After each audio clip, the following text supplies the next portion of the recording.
This is part 2 and the concluding episode of Help, a Ghost is in My Burger and a Phantom Ate My Fries. If you haven't listened to part 1 yet, please consider pausing this message and playing episode 3 of this podcast entitled Story 2A, Start. There are a lot of important details in that episode that may help you determine if Mr. Eerie's disturbing detective agency is a good fit for your fiasco. Thank you.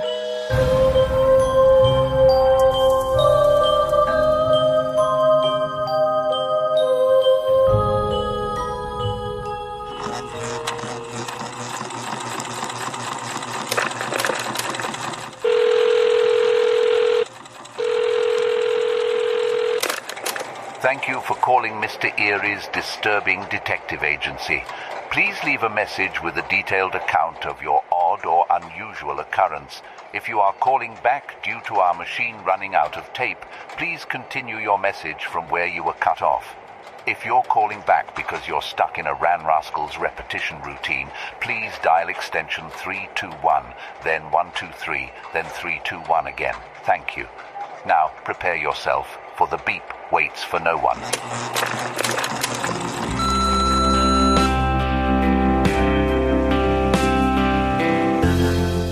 Mr. Eerie, we need to talk. Your answering machine ran out of tape right in the middle of my message. I don't need to tell you that this will reflect poorly on my review of your detective agency.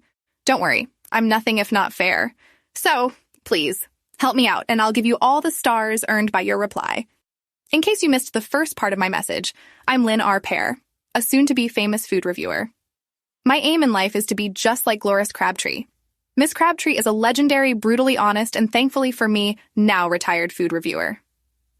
I went on a work trip with my dad and mom, and I thought the trip would be filled with epic food review opportunities, but we ended up in the town of Quickstand, which is all but abandoned. That's why my dad was sent there. He's a phase liquidator. That means he helps small towns, like Quickstand, file for bankruptcy. Then he works with any remaining business or residents so they can move on to whatever phase comes next. On the first day, I went out to explore the town. The only thing I found open was a corner market named Candles. There I met the twins Kyle, who has one eye, and Smiles, who has no teeth. Kyle and Smiles had been banned from the market for blowing it up, but they said the store had legendary popsicles, so I bought 3. One for Kyle, one for Smiles, and one for me to review. Hopefully I'd be the first and last teenager to review anything in this town. In exchange for the popsicles, Kyle gave me a beat-up coupon card for a free burger at some place called Flip's Other Side Burger Dive.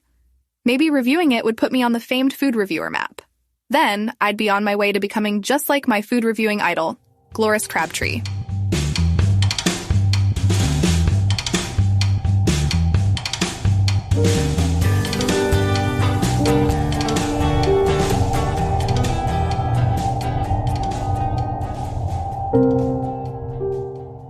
I didn't want to eat the popsicle in front of the market. In my mind, Kyle and Smiles were telling all their friends that there was some new girl in town, and she was buying everyone free stuff at the market. So I had to go somewhere else. Somewhere off the main drag. Before walking across the street, I looked at the back of the burger card Kyle and Smiles gave me. There wasn't an address for the restaurant, but it did say, "Come dine at the corner of Howland and Vine." Luckily, Candles had a town map painted on its exterior, so I was able to find where Howland and Vine intersected. Unfortunately, it was all the way on the other side of town. It was going to be a walk, but I had a popsicle to keep me busy. Past Billy Bear's Food from Fairs, which was boarded up, I found an empty lot. The lot may have been a park at one time. There were lots of small stone slabs in the ground that may have once been the supports for slides and hand-over-hand bars. I found some shade and unwrapped my Candles popsicle.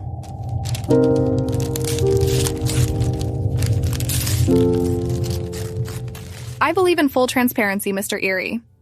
And while I didn't have time to tell Kyle and Smiles this, I didn't technically pay for the popsicles. When I brought them up to the counter, the man working asked what brought me to town.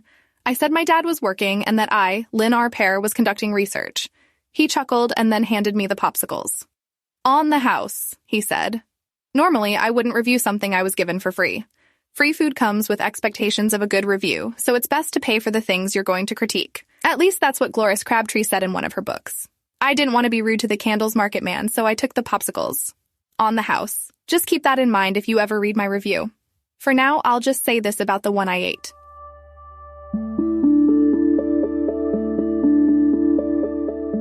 The popsicle was of the rectangular cube variety. It had a rounded top and 2 grooved indentions on either side.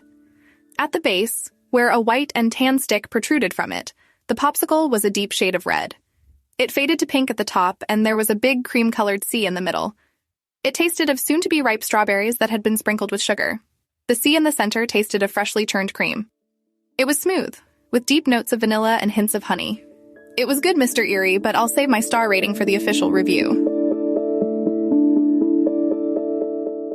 I'd been walking down Howland Street for at least a dozen blocks, when finally I saw the street sign I'd been looking for. A pole on the corner had 2 signs, both faded from the sun but still perfectly readable. The top one read, Howland Avenue. And, pointing perpendicularly, the other sign said, Vine Street. I looked in every direction, checking all 4 corners of the intersection for the burger restaurant.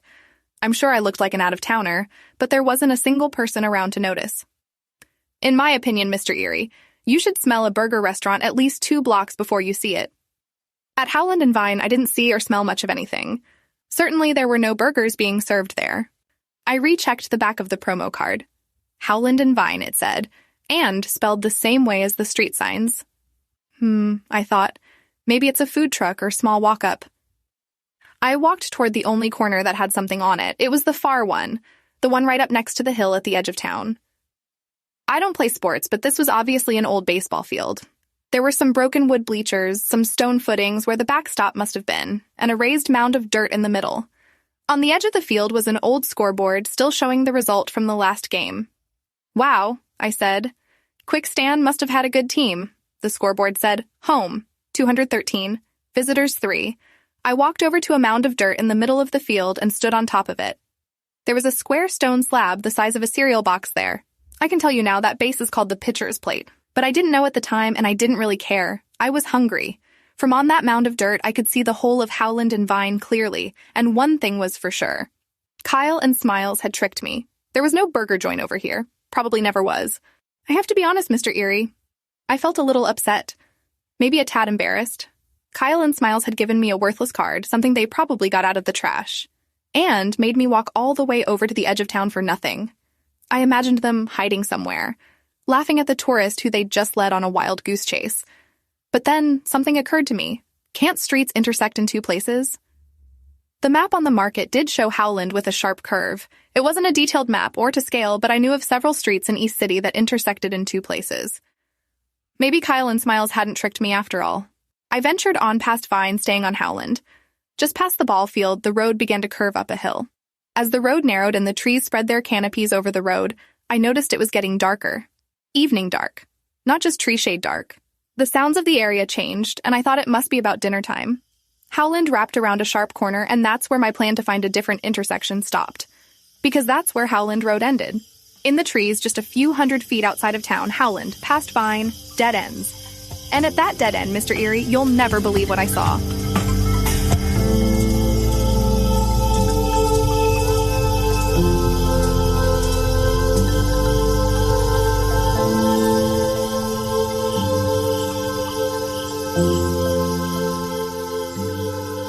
If there ever was a haunted house, then it was the one at the end of Howland, just outside the town of Quickstand.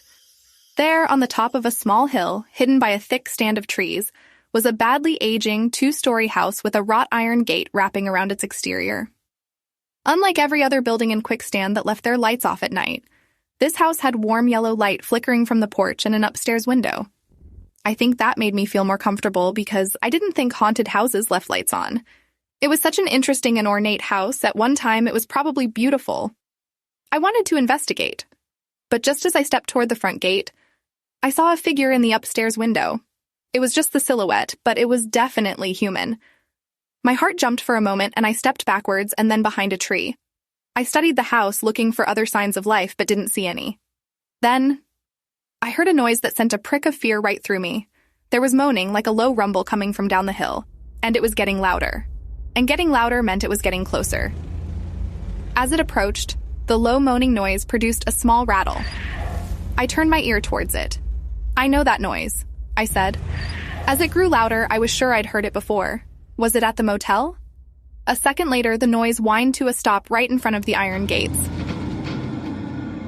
It was a vehicle. Oh my goodness to grasshoppers, I thought. I do know that noise. It's my parents. The door opened and my dad emerged from the vehicle. I thought maybe they were looking for me, but my dad was still sporting his working face. I thought about trying to scare them. I thought about yelling out something spooky and then emerging from the trees for a good laugh. Honestly, I thought about getting a ride back to the motel. But how often do you get to watch your parents work without them knowing? And I became immediately curious as to why my dad was at this house.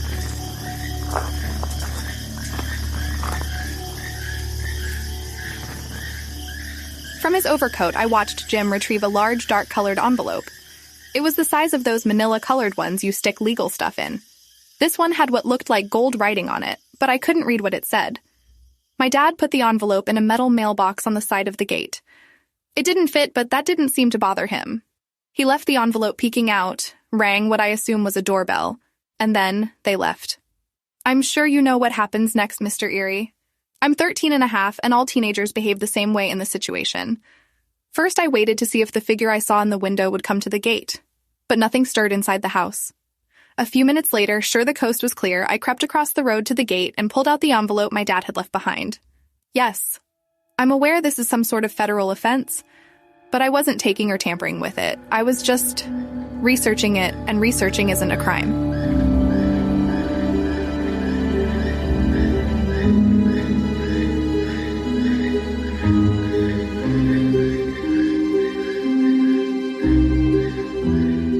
The envelope was a deep red color, like stained mahogany. The lettering on it was in script and laid down with gold ink. It was the most ornate and beautiful legal-style envelope I'd ever seen. I remember feeling a sense of pride. Pride for my dad, who I was just now understanding worked for a company that did something important. Maybe that made me important too? I didn't know. The feeling didn't last long, Mr. Eerie.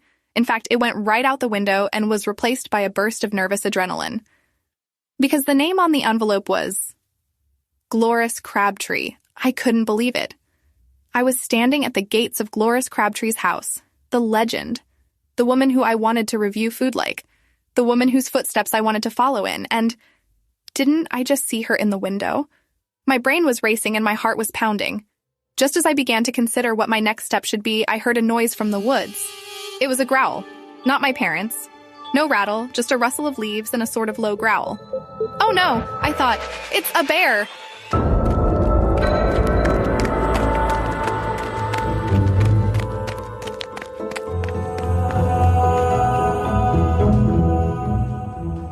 Without thinking, I ran for Quickstand, straight through the forest down the hill. I jumped over downed logs and around tight groups of trees. A minute later, I could see the clearing where the ball field was. I sped up, blowing past a small sign that said, "Welcome to Quickstand." I burst out of the forest and darted for the center of the field. My foot caught on one of the stone footings for the backstop and I stumbled forward. Don't fall, I thought, don't fall. But it was too late. I was falling. I fell onto the stone pitcher's plate, hands outstretched. The burger promo card and envelope had fallen in front of me, and I landed right on top of them.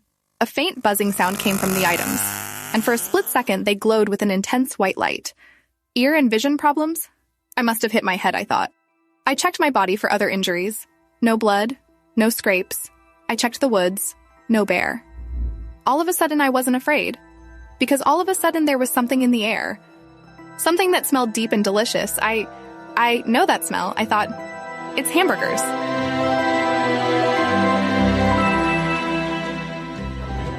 I took to my feet and turned around toward the back of the field. Right in the middle next to the scoreboard, I couldn't believe what I was seeing. It was a walk-up hamburger joint. Not a food truck or East City cart either. The wood-slatted building was striped in fresh coats of white and red. There was outdoor seating behind a picket fence, and lights strung from each corner out into the field. On top of the burger stand, I noticed a large sign. I mean, how could you miss it? A white sign with shimmering red letters rotated on a raised pole, and it read, "Flip's Other Side Burger Dive." How could I have missed this? I thought. There's no way I could have.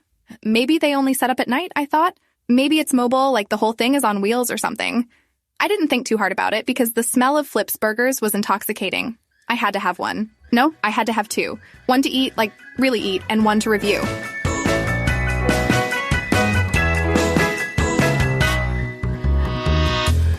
I dusted off my clothes and approached the burger stand. A young man, who looked to be in his early 20s, was on the other side of a window that said "Order Here" above it. He was wearing one of those paper soda jerk hats, and was clean-shaven but with almost no expression on his face. He didn't notice me at first, so I tapped the glass. Politely, Mr. Eerie, I assure you. "Welcome to Flip's Other Side Burger Dive," he said in a monotone voice. "Hi," I replied. "What'll you have?" he asked. I could see an oval-shaped name tag that said Philip on it, spelled with an F. "Are you Flip?" I asked. "Flip Bear, burger maker extraordinaire," he said in a voice that was anything but extraordinary. "So, what'll you have?" he said. "A burger and some fries," I said. Then I added, "Cook them how you like them, because I write them, like I eat them." I expected a smile, but didn't get one. Yikes, I thought. Flip's is off to a rough start. But the burgers smelled good, and so hope remained high. "Can I get a name for the order?" Flip asked. "Lynn Pear," I replied. "Pear?" he said. He didn't look up as he wrote it down, but he sort of nodded like he understood something. I didn't know what it was that he understood, but I worried he'd heard of me. Maybe he'd read one of my reviews. It's best if the place you are reviewing doesn't know you are reviewing it. The tiniest smile appeared on Flip's face. "It's an honor to serve you," he said. Okay, I thought. This guy definitely knows I'm going to be reviewing his food. In this situation, Mr. Eerie, the best thing to do is just get it out in the open.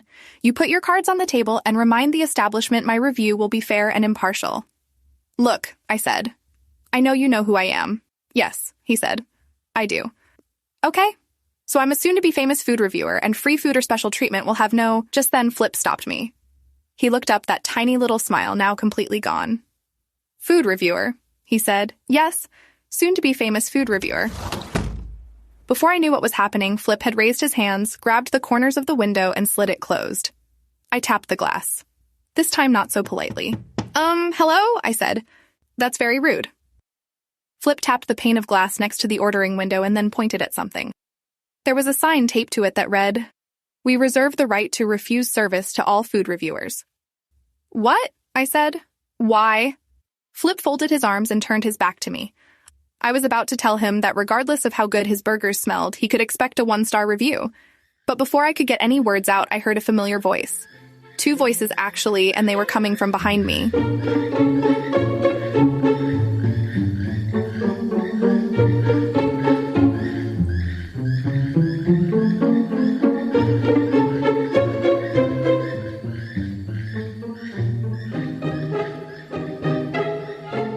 "Do you see it?" a familiar voice said. "Yeah, do you see it?" I turned to find Kyle and Smiles standing in the field. "See what?" "Flips," they replied. "Of course," I said, "it's right behind me.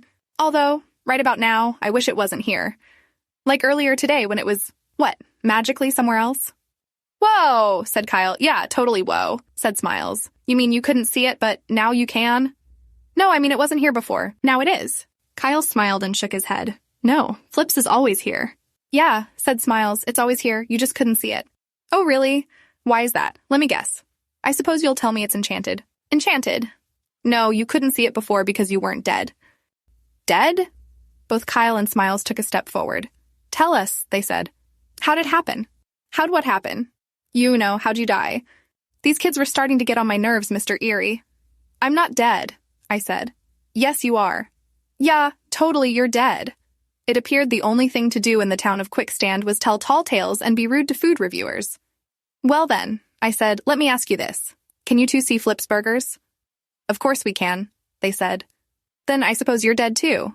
"Boom," said Smiles with a little chuckle.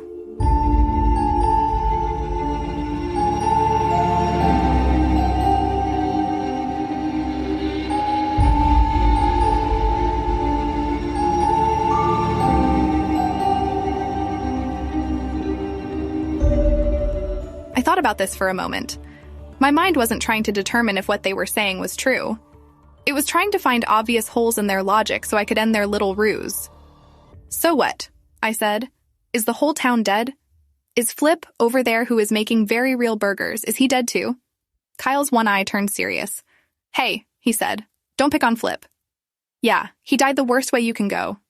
"Oh, really? How's that? Spending the day with you two?" "No," said Smiles. His heart broke. Yeah, his heart broke. Kyle took a step forward and eyed the burger stand, I assumed to ensure Flip wasn't watching us. Then he told me the story. Flip Bear had opened a hamburger restaurant to impress the love of his life.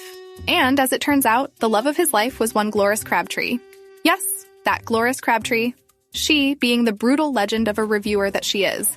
Well, she gave Flip's burger, the review of death, 0 stars. According to Kyle, she didn't even take a bite of the burger. She ordered it, threw it in the trash, and left. A few days later, her review was released. And a few days after that, Flip died. When Kyle finished the story, I asked him the same question I'm sure you're asking now.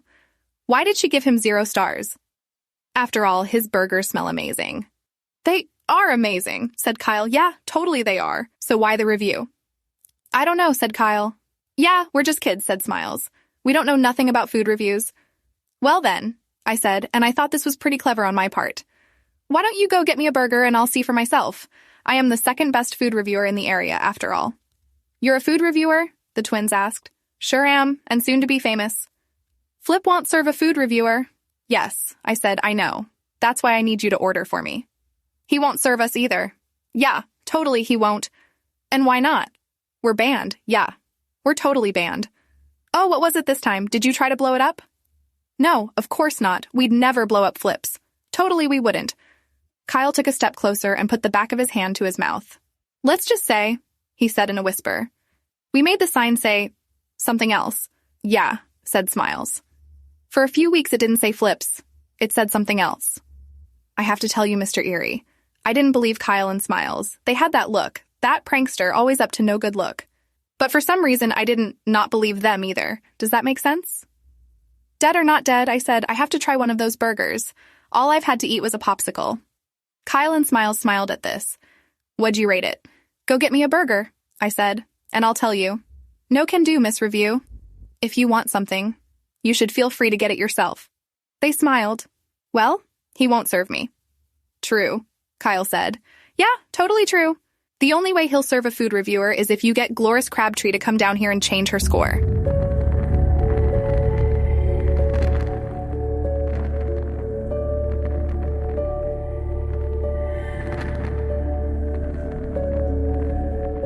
Suddenly, the pieces of the burger puzzle all fit together in my head. Well, that shouldn't be too hard, I said. I'll have you know Glorious Crabtree lives right through those woods. No, she doesn't, said Kyle. Yeah, totally she doesn't. Sure she does, I said. Look. I walked over to the pitcher's mound and got the envelope. I held it in the air and used it to motion Kyle's and Smiles over. See? I said, 3519 Howland Road.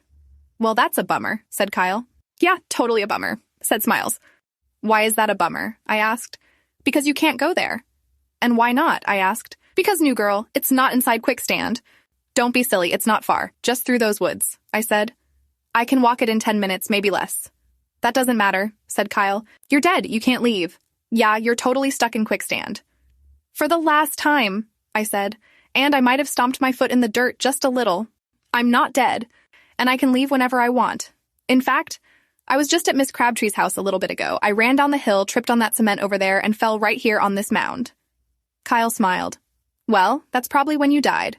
You must have hit your head on Flip's grave. Grave? What grave? I asked. The one you're standing on. Yeah, the one you're standing on. What are you talking about? I asked. This is a pitcher's mound. Both Kyle and Smiles laughed. This isn't a ball field. It's a graveyard. Yeah, totally a graveyard, just like the one by the market. All of a sudden, I felt sick to my stomach.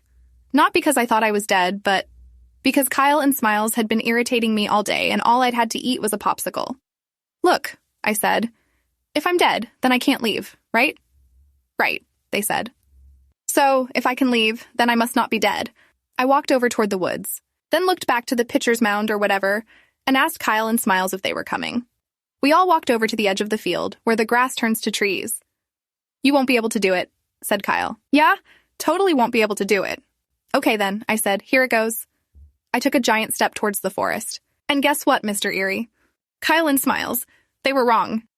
Totally wrong. I was able to step into the forest and back into Quickstand. I was expecting to see Kyle and Smiles laugh, or to say something like, ha ha, we almost fooled you. But they didn't. Instead, their faces turned serious. They bowed their heads and both said, we're sorry, we didn't mean any disrespect. Thanks for the popsicles. We'll pay you back. We promise. I was so confused by their reaction, but before I could ask them about it, they turned and ran off.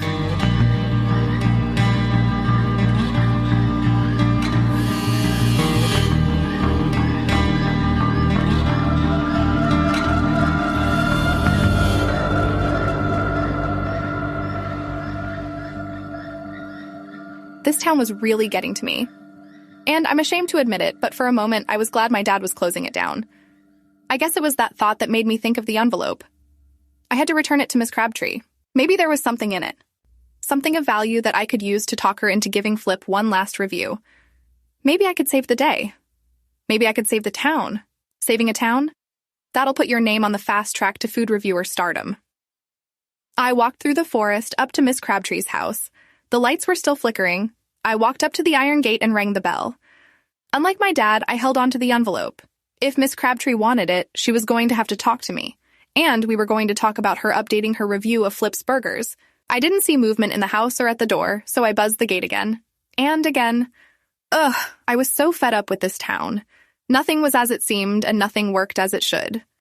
In frustration, I yelled up to the window where I'd seen Gloris. Or thought I had.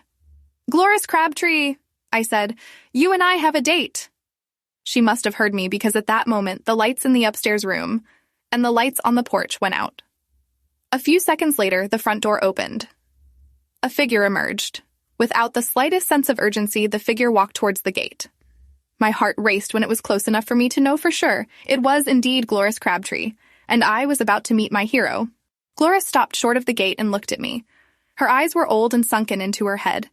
Wrinkled skin wrapped her face below white and gray hair pulled into a bun. "Hello," I said. "I'm Lynn Pear, and we have something to talk about." She looked at my hands. "Is that for me?" I looked down, forgetting I was even carrying the envelope. "Yes. Sorry," I said. "This is for you." My hands were shaking as I gave her the envelope. She opened it and read what was inside. I don't know if it was good news or bad news. All I know is when she was done. She opened the gate. "Is it a long trip?" she asked. I didn't know what she meant. "A long trip to where?" "Down the hill." "No," I said. "It's very close." "What about my dog?" she said. "Someone has to feed 5-star." 5-star? "Well, he sounds like a good dog," I said. She looked back toward her house. "He growls a lot, but doesn't bark." 5-star will be fine," I said. "They almost always are." I reached out my hand and took Gloris's. She grabbed it and held on tight. "I won't let you fall, Miss Crabtree. Trust me. You only make that mistake once." "We all make mistakes," she said. "Admitting why is the hardest review you'll ever do."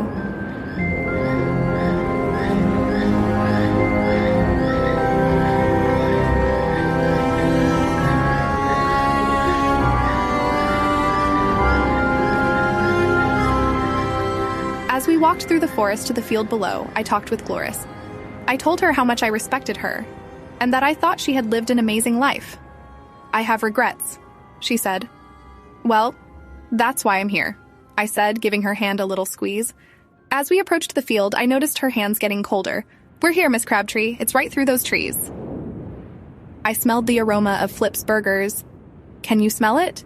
I asked. "Yes," she said. "I can. I can smell it, and it's delightful." Just then, Gloris Crabtree dropped my hand and walked into the field. I watched her take steps towards Flip's. Her steps became quicker and longer, and seconds later she was running. Flip must have noticed her coming toward the booth because he opened up the window. I'm sure he has a door somewhere, but he sure didn't use it. Not that night. Philip Bear squeezed himself through the "Order Here" window and ran to meet Gloris. When their bodies met, he picked her up and twirled her around. I saw Gloris smiling, but it wasn't the face of an old woman.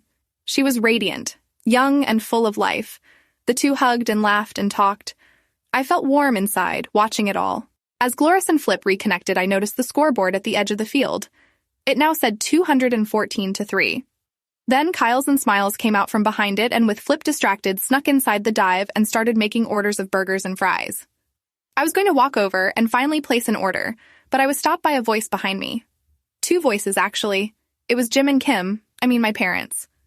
"Are you okay?" they asked. I wasn't sure.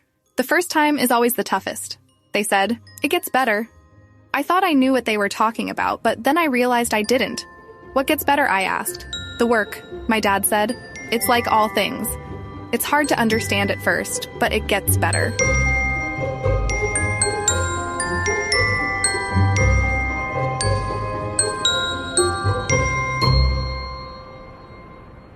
I walked back to the motel with my parents. They told me what was in the envelope. And I was surprised by something I think I already knew. That maybe I wasn't going to be a famous food reviewer. After all, there are other professions that help people find what they're looking for. I asked about Flip and my dad told me the story. Philip Bear had borrowed money to open his first burger stand.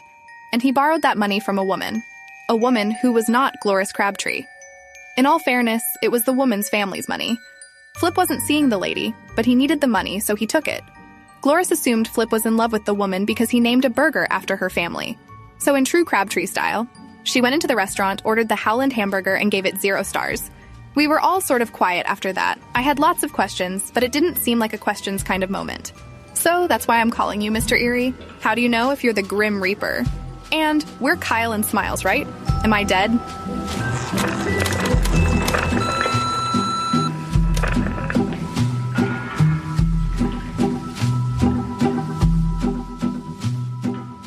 Thank you for calling, and thank you for giving us a 5-star. He's a bit of a growler, but he never barks and has proved to be the perfect agency mascot. I would also like to tell you that we here at the Disturbing Detective Agency have received many calls from Grim Reapers. In fact, you might want to ask your father about a call he placed to our agency nearly 14 years ago, when you were but a twinkle in your father's scythe. I'm glad to hear that you turned out to be such a wonderful addition to the Flipside community. To answer your question, are you dead or are you alive? The answer is complicated but can best be described by Addendum C on page 63 of Mr. Eerie's Fathomable Field Guide. Dead or alive, you are neither. You are the passage and the wind. You are the boatman and the bridge. You are a guide, but not the seeker. You are the lighthouse, but not the keeper.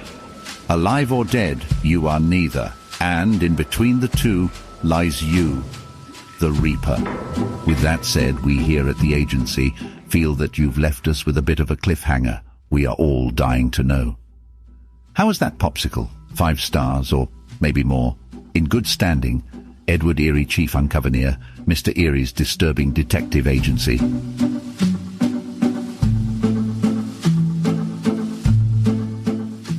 And while that concludes another message from Mr. Eerie's Mystery Series, it's not the end of our appointment.